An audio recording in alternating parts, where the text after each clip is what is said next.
Three brothers go off to fight in World War II. One of them captured by the Japanese. Now the other two brothers, they go looking for him. Well, if it sounds like a movie, well, and maybe even a little bit of the plot of Saving Private Ryan, but in fact, it's neither.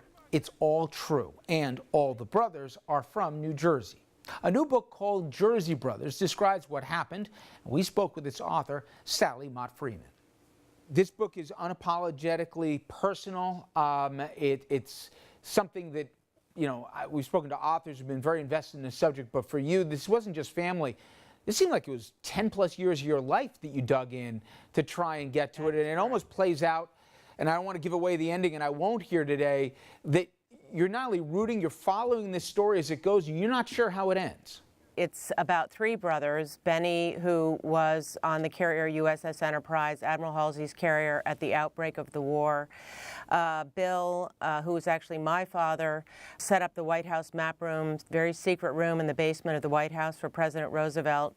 And the youngest, the third and youngest brother, Barton, was a Navy Supply Corps officer, a commission I think that the older brothers thought would be safe for him, but the Navy had other plans and sent him to the Philippines, and he was almost immediately wounded and listed as missing in action. And it's really a story about the search for this youngest brother by the older two. It's interesting because not far from where we are is the FDR Library, and they've done a recreation of sorts of that map room. And when reading the story, and I guess it was more than, I mean, he was one of FDR's closest confidants, the way the room was set up, and it was obviously where you saw how the map of both in the Pacific and obviously in the Atlantic and how the war campaigns were going.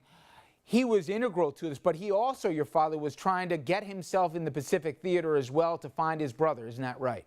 That is correct. He was in the map room from the beginning of the war to the middle of 1943, by which time the tales of the Bataan Death March and the deaths of tens of thousands of prisoners of war and their treatment had been made public, and my father wanted to get to sea. And at this time, his older brother, Benny, who had been at sea almost continuously since the beginning of the war, wanted some land duty, if you will. And Bill continued. He went with the amphibious march across the Central Pacific with Admiral Turner. He was his flag officer, and made it all the way to Manila, where he began conducting a foot search for his brother, very recently liberated Philippines. Your father and both his brothers distinguished themselves in service. And Barton, and as you've learned through eyewitness accounts and through the letters, first in the death marches, it was explained that while it can be as dispiriting as anything here and people would die or just collapse because they couldn't go any further, he apparently was filled with a rage and an anger that actually fueled him to persevere. Yes, a rage and an anger, but also I think ironically that Barton maybe felt set free as a prisoner because he was beyond the tether of this family that was always trying to finish his every sentence and help him and facilitate his every move. And in prison camp, he really became a leader. He became a leader in morale. He helped create music in camp. He was quite the joke teller. He was also of somewhat smaller stature. He was born prematurely, and because of that, I mean, God help you if you are a 6'5" Texan in prison camp, because the Japanese meted out their harshest treatment to the larger prisoners because they towered over the guards. And that even further demonstrated on what you write about in those hell ships, where unspeakable humanity happened because there was no food, no water, you put in conditions. And no air. And no air.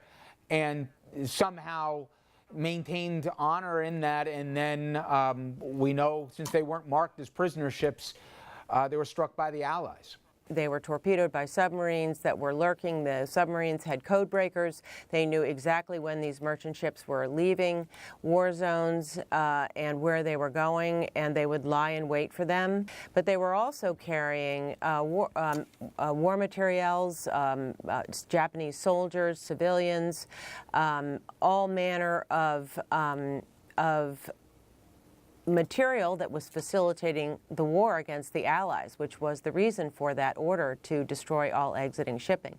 Why they didn't mark those ships is an open question. And I won't give away the fate of Barton, but years ago, Sally, we were privileged enough to go back to Normandy with veterans that were in Omaha and Utah Beach, all coincidentally from New Jersey.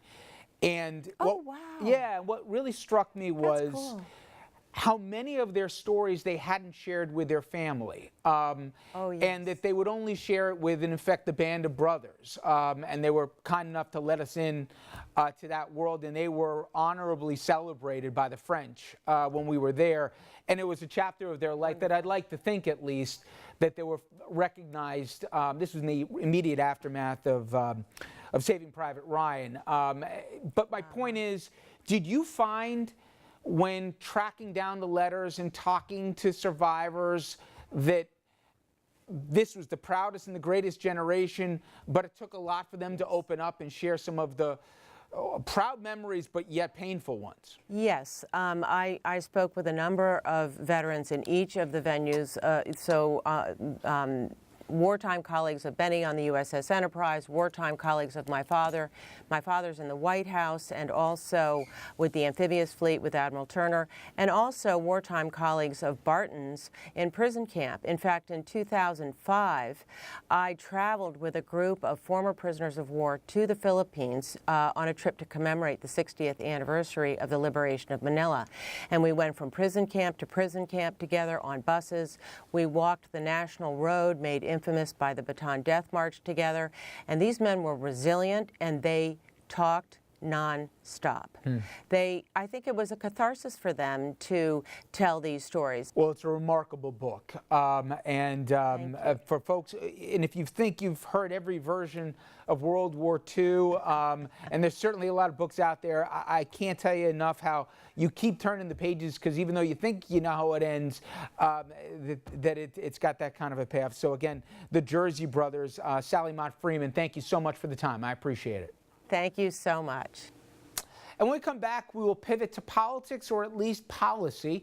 We're going to be talking about the debate over whether New York State ought to hold a constitutional convention. And the stakes would be awful high. Andrew, he'll take a look at how every possible angle could go down, and also explain how it would impact every person in New York.